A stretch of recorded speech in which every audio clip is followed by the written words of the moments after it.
Hey guys, it's Michael from Chess Lifestyle and I'm here to show you how you can improve your online Blitz rating. So, step 1. My advice to you is do not binge. So, what I mean by that is you just play 10, 20, 30, 100 games in one sitting, and by the end of it, your brain is just completely dead and you're not even enjoying yourself anymore. But it's very easy to do, especially with the faster time controls like Bullet, even Blitz.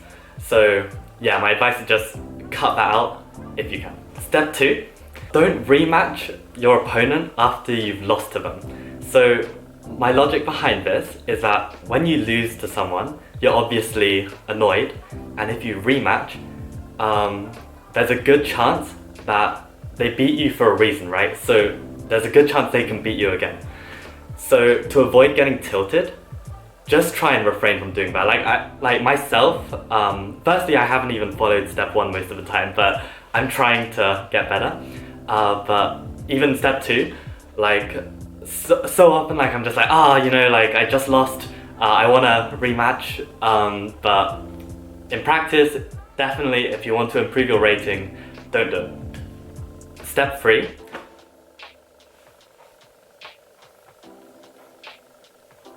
Step 3. Find your ideal time control. And what I mean by that is whether, let's say, you're a player that likes increment or doesn't like increment. So for Blitz, the 2 most common time controls, or 3 most common time controls are 3-2, which means 3 minutes each on the clock plus 2 seconds a move, or 3-0, which is just 3 minutes flat, or 5-0, 5 minutes flat. Okay, so the difference between 3-0 and 5-0 compared to 3-2, for me, I actually find it's easier to manage my time better because I have a really unhealthy habit of letting my time roll all the way down to 0 when I have increment, thinking, oh, I've got 2 seconds, I'm gonna be able to keep playing. And in practice, that loses me a lot of games. Whereas in 3-0 or 5-0, I know if I get to 0, that's the end. So for me personally, I found that I played 3-2 for a lot of the time, and then suddenly when I changed to 3-0 or 5-0, my rating was skyrocketing. So yeah, maybe that will work for you too. Step 4. So this tip I actually read in an article. I can't remember the name of the person who wrote it, so I'll link it in the description below. But what he was getting at was that for his students, he told them to limit yourself to 7 games a day.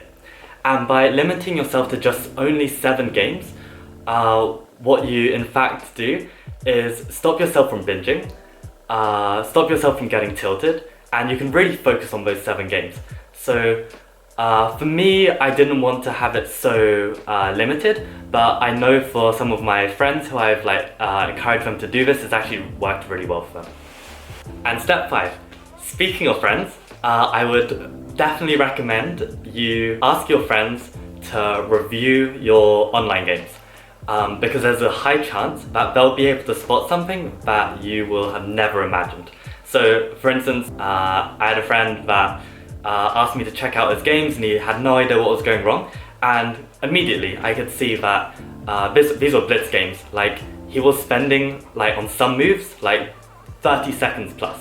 I mean, the position was complex, but in a Blitz game you can't afford to do that. It's better to play a less good move and save the time than tank out on a position, and sometimes the position wasn't even critical. So immediately I told him that, and already that helped him.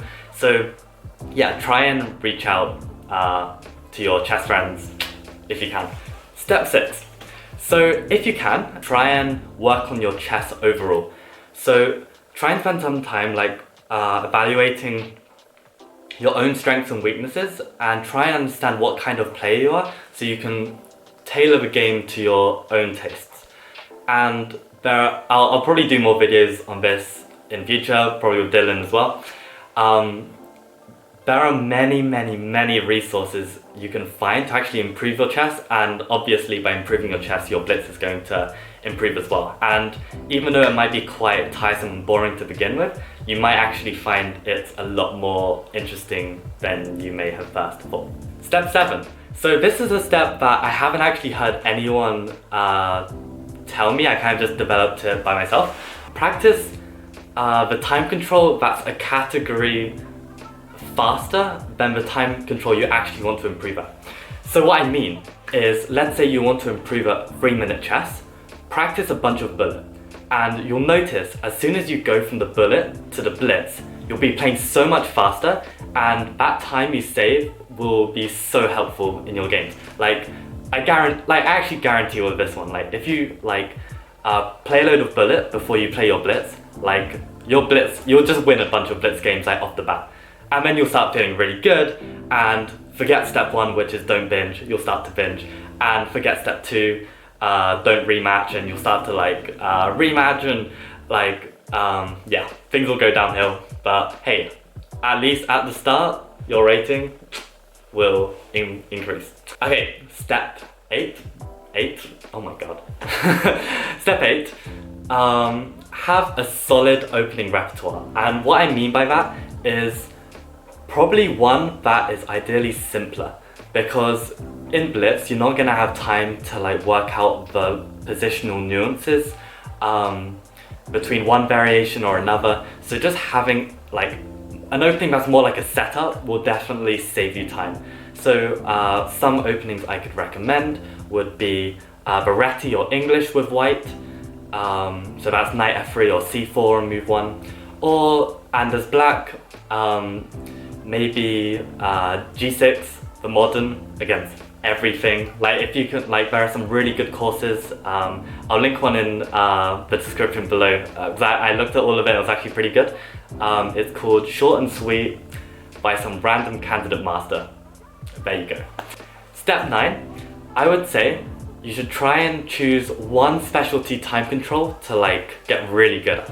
So for me, my rating currently is 2356 in rapid, which is 10-minute chess on Lee Chess, and my bullet and blitz is it jumps in the 2200 realms. So I've got one rating I can kind of be proud of, and then on my profile it says that one first, so people can be like, oh shit, he's 2350, and then if they actually bother to look, they'll see 2200, 2100, 2000 in every other category. But hey, it makes you feel good, and isn't the point of online chess just having that online image? Maybe.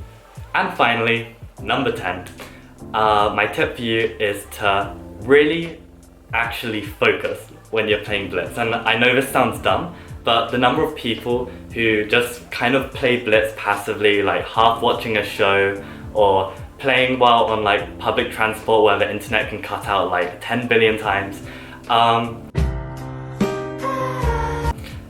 I would say just when you're feeling relaxed, just play some Blitz, and you'll find that you do a lot better when you're in a calm environment. So get comfy, relax, and have fun. So that's all from me. I think the next video we're going to produce will be a commentary on the upcoming online tournament where all the Super GMs are playing.